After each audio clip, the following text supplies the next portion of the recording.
ఒక చీకటి గదిలో 4 కొవ్వొత్తులు మెల్లగా వెలుగుతున్నాయి. వాటిలో మొదటిది శాంతి, రెండోది విశ్వాసం, మూడోది ప్రేమ, నాలుగోది ఆశ. కొంతసేపటికి మొదటి కొవ్వొత్తి తన గొంతు సవరించుకొని ఇలా అంది. నేను శాంతిని. ఈ ప్రపంచంలో ఎక్కడా శాంతి లేదు. ప్రతిచోటా యుద్ధాలు, కలహాలు. మనుషులు నన్ను కోరుకుంటున్నారు కాని నన్ను కాపాడుకోలేకపోతున్నారు. నేను వెలుగుతూ ఉండడం నిష్ప్రయోజనం. అందుకే నేను ఆరిపోవాలి.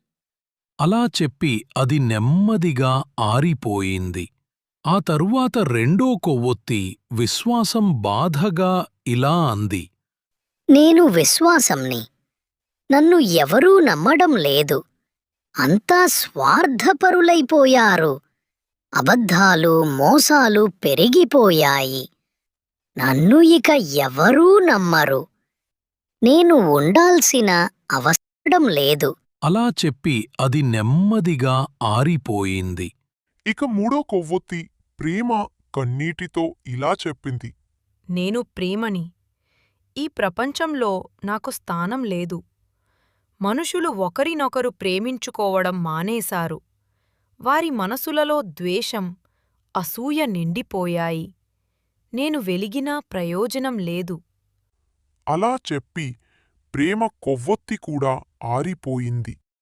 ఆ గదిలో ఇప్పుడు ఒక్క ఆశ అనే కొవ్వొత్తి మాత్రమే మిగిలి ఉంది. అది కూడా ఆరిపోతుందేమోనని మిగతా కొవ్వొత్తులు భయపడ్డాయి. ఆ సమయంలో ఆ గదిలోకి ఒక చిన్న పిల్లవాడు వచ్చాడు. ఆ చీకటి గదిమి చూసి అతను భయపడిపోయాడు. అయితే అక్కడ ఒక చిన్న వెలుగును చూసి ఆ వెలుగు దగ్గరికి వెళ్ళాడు. అది ఆరిపోకుండా వెలుగుతున్న ఆశ కొవ్వొత్తి. ఆ పిల్లవాడు ఆ కొవ్వొత్తితో ఇలా అన్నాడు. నీవు ఒక్కదానివే ఉన్నావు, మిగతావి ఎందుకు ఆరిపోయాయి?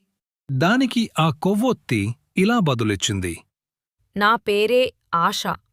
ఈ ప్రపంచంలో శాంతి, విశ్వాసం, ప్రేమ ఉన్నప్పుడే నేను పూర్తిగా వెలుగుతాను.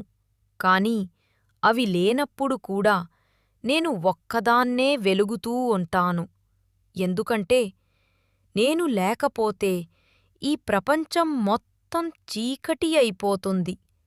నేనుంటేనే మిగతావి తిరిగి వస్తాయి. ఆ పిల్లవాడు తన మనసులో ఆశ అనే కొవ్వొత్తి చెప్పిన మాటలను అర్థం చేసుకున్నాడు. అతను ఆశ కొవ్వొత్తి నుండి వెలుగు తీసుకుని ఆ వెలుగుతో మొదట శాంతి కొవ్వొత్తిని, తరువాత విశ్వాసం కొవ్వొత్తిని, ఆపై ప్రేమ కొవ్వొత్తిని వెలిగించాడు. అలా ఆ 4 కొవ్వొత్తులు మళ్లీ ప్రకాశవంతంగా వెలిగాయి. ఈ కథ మనకు నేర్పించే నీతి ఏమిటంటే, జీవితంలో ఎన్ని కష్టాలు వచ్చినా, ఎన్ని చీకట్లు అలుముకున్నా, మనలో ఆశ అనే వెలుగు ఎప్పుడూ ఆరిపోకూడదు.